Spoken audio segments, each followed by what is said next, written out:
we're going to be working through some exercises from Peter Kreeft's book, Socratic Logic.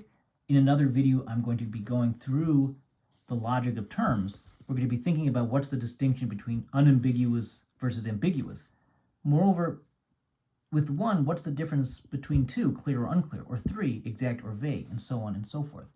If we want to think more logically about the arguments we use in daily life or others use in daily life, we have to think logically about the propositions within those arguments.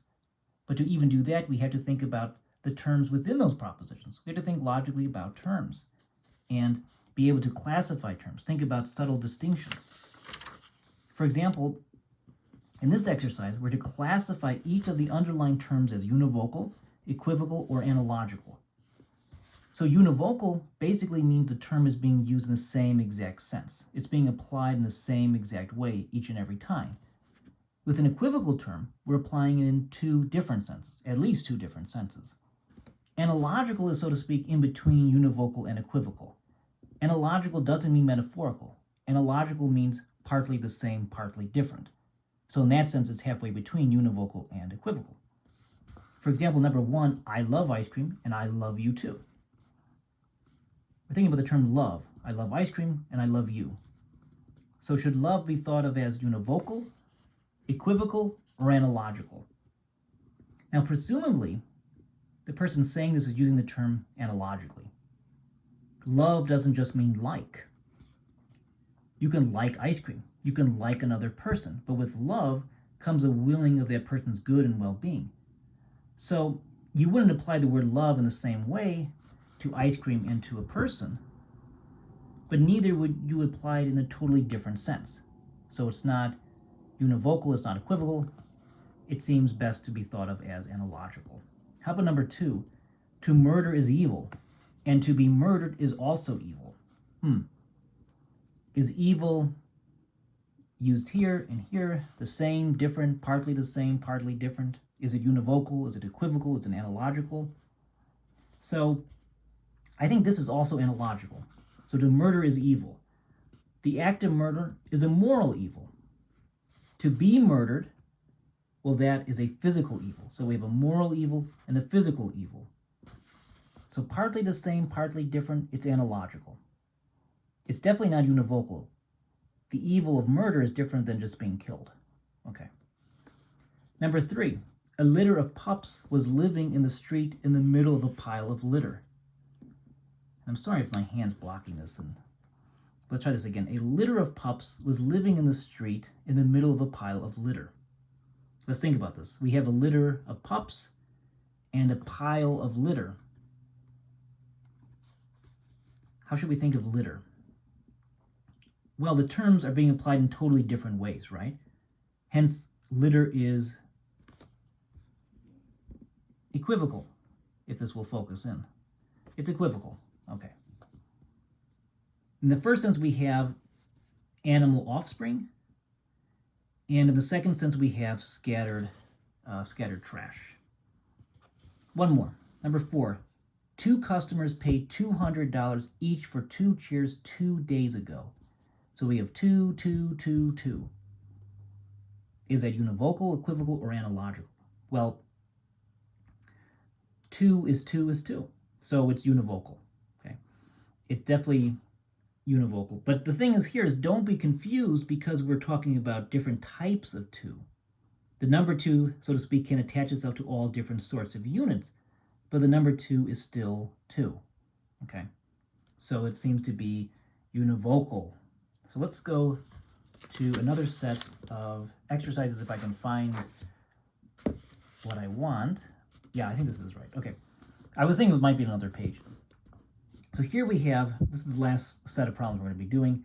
Tell whether the subject of each of the following is universal, particular, or singular. I think this one is perhaps easier. Oh, actually, we're going to do one more exercise after this. I take that back. We're going to do one more exercise. Sometimes when it comes to like distinguishing between analogical, univocal, and equivocal, it's not always clear. Sometimes you're thinking, oh, is this really analogical or is this equivocal? Sometimes the lines can blur. But here we just want to know, is it universal, particular, or singular? Just a subject.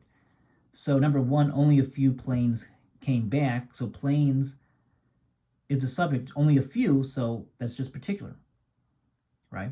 Number two, the whole Air Force failed.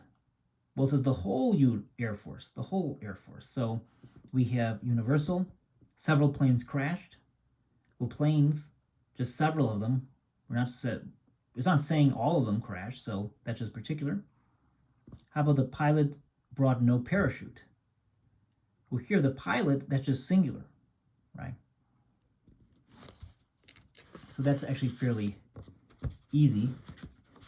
And this will be the last set. Tell whether each underlying term is used collectively or divisively. So if it's collectively being used, then we're talking about an attribute of the collective as a whole. If divisively, we're talking about the particular members in that group. Okay, so there's a distinction between predicating the collective as a collective or predicating each member that belongs to some group. Okay. So maybe some examples will help and actually illuminate that distinction. So number one is, that is a tall pile of bricks. So we're saying that is a tall pile of bricks. Well, we're thinking collectively. Okay. As a group, they're tall, right? It's a tall pile of bricks. We're not saying that each individual brick is necessarily tall. So it's not divisively being used, but collectively. Number two is, the trees on Holly Hill make a fine sight. So we have trees. And once again, we're thinking about the group as a whole. We're predicating the trees as a whole group, so it's collective. How about number three? None of my philosophy courses is easy. Well, here we're thinking about each individual course. None of them are easy. This course is not easy, this course is not easy, this course is not easy. So none of those philosophy courses is easy. So we're thinking divisively. How about number four? The marbles in this bag weigh 5 pounds. We're talking about the marbles as a whole, the whole group of them, collectively. So marbles is being used collectively. And then there are more exercises, which we will not go into today. And probably will not do any more exercises, at least from this chapter. But we had to think about the subtle distinctions, because equivocation, for example, can create various fallacious arguments. Not knowing the distinction between collective or divisive predication can have us reason very poorly, and we can run into various fallacies. In another video, we're going to go through the logic of terms and just go through one by one what's the difference between these various subtleties. So until next time, bye for now. I'm the Amateur Logician from amateurlogician.com. Be well.